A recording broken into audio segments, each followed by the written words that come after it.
Double engine सरकार ने, बिहार की डबल इंजन सरकार ने 71,000 करोड़ का महाघोटाला कैग की रिपोर्ट के अनुसार आया है। ये कितनी दुखद स्थिति है जब बिहार भयंकर गरीबी की दौर से गुजर रहा है, बेरोजगारी है, यहाँ के बच्चे पलायन कर रहे हैं बाहर रोजगार करने के लिए, और ऐसी स्थिति में पढ़ाई, कमाई, दवाई, इन तीनों चीज के लिए बिहार जो है दूसरे राज्यों पर आश्रित है, निर्भर है। और हमारे प्रदेश में क्या हो रहा है, तो नीतीश मोदी जी के नाक के नीचे 71,000 करोड़ का घोटाला चल रहा है। ये मैं नहीं कह रही, ये कैग की रिपोर्ट कह रही है।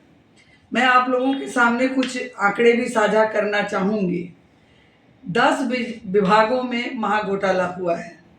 पंचायती राज विभाग 28,154.10 करोड़, शिक्षा विभाग 12,623.67 करोड़, शहरी विकास विभाग 11,065.50 करोड़, ग्रामीण विकास 7,800.48 करोड़, कृषि विभाग 2,107.63 करोड़, अनुसूचित जाति जनजाति कल्याण विभाग 1,357.43 करोड़, समाज कल्याण 941.52 करोड़, अति पिछड़ा कल्याण विभाग 911.8 करोड़, स्वास्थ्य विभाग 860.33 करोड़, सहकारिता विभाग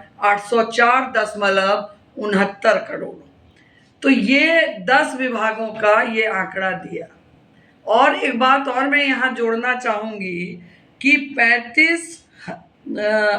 3,59,667 करोड़ रुपया खर्च ही नहीं कर पाई हमारी सरकार। इसका क्या अर्थ हुआ?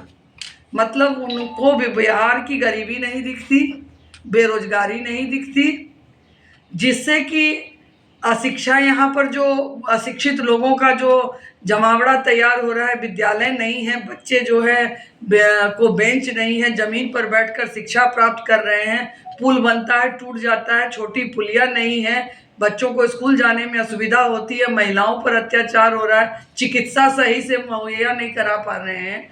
तो उस पर यदि ये पैसे खर्च हो गए होते, इतने करोड़ रुपए, तो कुछ ना कुछ तो रास्ता निकलता। इसका मतलब है बिहार सरकार मानती है कि सर्व संपन्न है हमारा बिहार प्रदेश, तभी तो वो 3,59,667 करोड़ रुपए वो खर्च नहीं कर पाई। और कैग का आंकड़ा यहाँ पर 71,000 करोड़ का देता है कि वो महाघोटाला भी किए, जबकि ये 5 सालों का मैंने ये आंकड़ा दिया है आप लोगों को, जो कि खर्च नहीं कर पाई।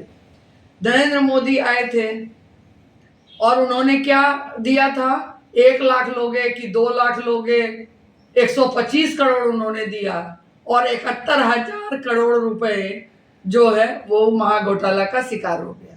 यानी खुद ही दिया, खुद ही हजम कर गए, यही हुआ इसका अर्थ। तो ये बड़ी चिंताजनक है। और मैं यहाँ से अपील करना चाहूँगी अपने बांका जिला से, क्योंकि बांका जिला में तो मुझे भाई गरीबी भी दिख रही है, बेरोजगारी भी दिख रही है, लोगों की असुविधाएं साफ नजर आ रही है। सरकारी आंकड़े में वो दिखा देते हैं, कागज पर बहुत कुछ दिखता है, हकीकत में नीचे आने की जरूरत है। मुख्यमंत्री जब यहाँ पर दौरा करते हैं तो रातों रात सड़क चमका दी जाती है, और वो सड़क के गड्ढे बाद में 10 दिन 1 सप्ताह नहीं बीतता है दिखने लगता है वही गड्ढा किए। तो इन चीजों का भी डायवर्सन ओढ़नी पुल का टूटा हुआ है, अभी मुख्यमंत्री आ जाए ना, रातों रात वो चमक जाएगा। तो ये सारी चीजें जो है यहाँ की जो समस्याएं हैं, मनरेगा में घोटाला चल रहा है। हमारे यहाँ मैं अमरपुर विधानसभा का जिला की मैं बात कर रही हूँ। ये कितना बड़ा घोटाला है मनरेगा में कि उनके पैसे जो हैं वो उन्हें नहीं मिलते हैं, 200-300 उनको बिचौलिया पकड़ा देता है, बाकी पैसे हजम कर जाता है। तो ये सारी चीज़ों पर कमांड यहाँ पर कसने की ज़रूरत है, जिस पर बिल्कुल भी नहीं कुछ भी हो रहा है। और यह कैग के रिपोर्ट में दिख रहा है कि ये जो पैसा था, ये जो पैसा जनता का पैसा है, जनता टैक्स पेयर है, और जनते का पैसा, जनता का जो पैसा है उसका भी इन लोगों ने 31,000 करोड़ खा लिया। उसके पर तो थोड़ी जनता जनार्दन पर दया करते, जिनका वोट अभी लेने वो आएंगे, फिर लंबी लंबी बातें करेंगे, लंबी लंबी योजनाएं दिखाई जाएंगी कि ये करेंगे वो करेंगे, जो हर बार होता है। लेकिन क्या असली स्थिति में तो आप लोगों से छुपा हुआ नहीं है। तो मैं बांका की जनता की ओर से मेरी यह मांग है कि इस्तीफा दे मुख्यमंत्री। अब उन्हें सत्ता पर बने रहने का कोई अधिकार नहीं है, ना उनके मंत्री संतरी का। वो इस्तीफा दे, ये हमारी मांग है। महागठबंधन में कहीं भी आपको कुछ दिख रहा है? जरा कहीं दिख रहा है? ये प्रश्न जब वो महागठबंधन के वही सूत्रधार हैं, महागठबंधन का कोऑर्डिनेटर उन्हें बनाया गया है, तो स्पष्ट है स्थिति।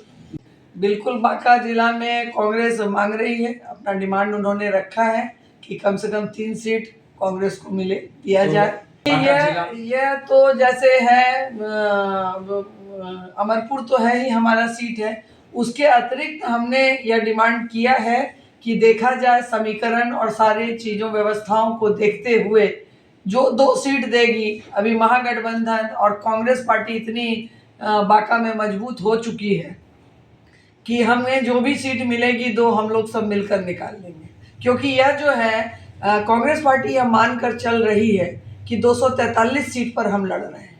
जैसा कि हमारे राष्ट्रीय प्रभारी श्री कृष्णा अल्लावरू जी ने कई बार अपने स्टेटमेंट में कहा है, 243 सीटों से का मतलब यह नहीं है कि पार्टी में दरार आ गई। 243 सीटों पे लड़ रहे हैं, यानी हम खुद कांग्रेस पार्टी का एक कार्यकर्ता स्वयं को उम्मीदवार मानकर हर सीट पर लड़ेगा। माननीय राहुल गांधी जी, शायद डेट अभी फिक्स नहीं है, लेकिन 10 तारीख से वो आएंगे बिहार, और वो जो है पद यात्रा वो पुनः करेंगे, अपनी यात्रा पर निकलेंगे वो। तो ये चीज़ें हैं, उससे कांग्रेस को मजबूती मिलेगी। और जब उन्हें होगा, मैं पहले भी हम भारत के लोग पद यात्रा कर चुकी हूँ, तो हो सकता है फिर मैं भी एक यात्रा पर निकल जाऊँ, क्योंकि राहुल जी जननायक हैं और वो जो कर रहे हैं पूरे देश के लिए, वह पूरे देशवासी उनकी ओर आंख उठाकर देख रहा है, क्योंकि आज वो पूरे देश की आवाज़ बने हुए हैं। जिस मोदी जी के सामने, प्रधानमंत्री मोदी जी के सामने कोई आवाज़ नहीं उठाता, जो बोलने की हिम्मत नहीं होती है, वहाँ संसद में आप लोगों ने देखा कि उन्होंने हर मुद्दे को छुआ, चाहे वो पहलगाम का मुद्दा हो, चाहे मतदाता को हटाने पुनरीक्षण का मामला हो, हर मामले पर उन्होंने अपनी बातें जो है बेबाक रूप से रखी है, बिना डरे हुए। तो हम सब तो उनके सिपाही हैं।